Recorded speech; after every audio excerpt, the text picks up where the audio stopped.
जय चिद्रूप भगवान की जय हो। प्राणों का अपना संगीत है। ये कुमार अनुपम जी के द्वारा लिखित बहुत ही अच्छा लेख, जिसे मैं आप लोगों के संग बांटने का प्रयास कर रहा हूँ। उन्होंने लिखा है कि जीवन में एक संगीत के अंदर स्वर जो है उनके तानबद्ध हो जाने से संगीत बनता है और उन स्वरों के बेताल हो जाने से शोरगुल हो जाता है। ठीक उसी तरह से मनुष्य के जीवन में भी लय के भिन्न भिन्न तल हैं, स्तर हैं, भिन्न भिन्न तरह की प्रकृतियां हैं। जैसे एक हमारी जैविक प्रकृति है, हमारा बायोलॉजिकल नेचर है, इसमें जीवन की क्रियाएं चलती हैं। हमारी जो फिजियोलॉजी है वह जैविक प्रकृति की लय के कारण चलती है। जैसे हमारी पल्स की अपनी गति है, पल्स तेज हो जाए तो दिक्कत आ जाएगी और धीरे हो जाए तो दिक्कत फिर भी आ जाएगी। उनकी अपनी लय है, वह अपनी एक गति से चल रही है। मेटाबॉलिज्म ज़्यादा होने लग जाए तो दिक्कत है, कम होने लग जाए तो भी दिक्कत है।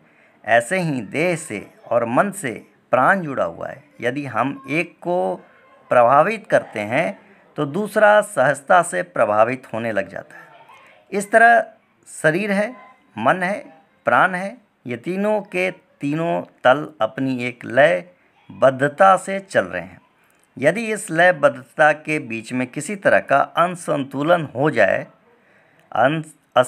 हो जाए तो फिर इसके अंदर व्यतिक्रम आना शुरू होता है और इसके कारण अलग अलग तल पर अलग अलग तरह की दुर्घटनाएं घटती हैं। बॉडी का टेम्परेचर है, उसका अपना एक रिदम है। यदि ज़्यादा हो जाए तो फीवर हो जाएगा, कम हो जाए तो हाइपोथर्मिया हो जाएगा।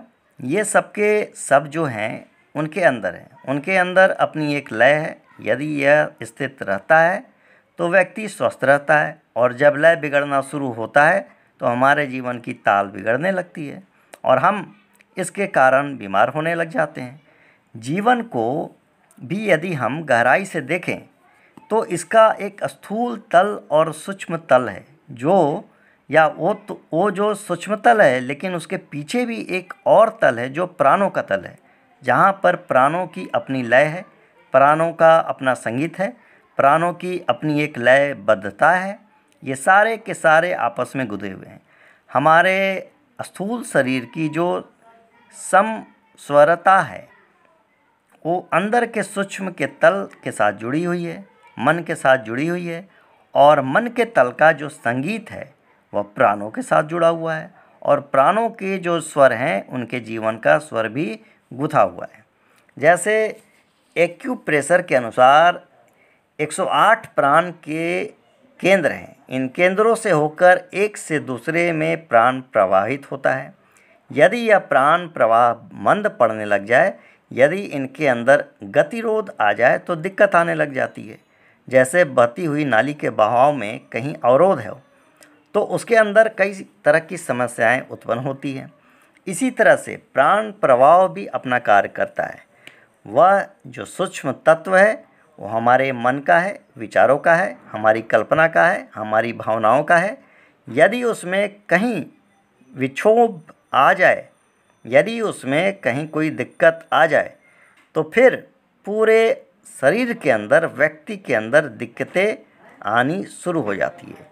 ये बहुत ही अच्छा कुमार अनुपम जी के द्वारा प्रस्तुत किया गया है। तो इससे बहुत ही मैं प्रभावित हूँ और लगा कि आपसे बांटना चाहिए। एक चीज़ और है, उन्होंने बताया कि वक्त आ गया है। उन्होंने बड़ा अच्छा कविता के रूप में इसे दिया है। आप इसे सुनिए, इससे लाभ उठाइए। सांसों के रुकने का अब वक्त आ गया है, ईश्वर के चरणों में झुकने का अब वक्त आ गया है। वक्त के पास ही कमी हो गई है, अब वक्त की देखो, धमनियों में वक्त के चुकने का अब वक्त आ गया है। मोह माया के जंजाल की रफ्तार से भरी है जिंदगी, भागती अंधी दौड़ के रुकने का अब वक्त आ गया है। वक्त वक्त की बात है, कभी वक्त था ही नहीं पास, वक्त के हाथ से निकलने का अब वक्त आ गया है। वक्त ने ही हर वक्त दिखाए रंगीन हसीन सपने हमें, इसी वक्त की मार से उबरने का अब वक्त आ गया है। वक्त ने बचपन को बुढ़ापे तक खींच कर बड़ा किया, शिथिल होते वक्त के थमने का अब वक्त आ गया है। अक्षर ही ब्रह्म है, ओमकार है, कहते अनुपम कवि राय, राम राम के चरणों में रमने का अब वक्त आ गया है। जय कुमार और अनुपम की जय हो। प्रभु ने बहुत अच्छा लिखा है। बहुत बहुत धन्यवाद इसको सुनने के लिए। आगे फिर नई प्रस्तुति के साथ प्रस्तुत होऊंगा। एक बार बोलिए श्री चित्ररूप भगवान की जय हो।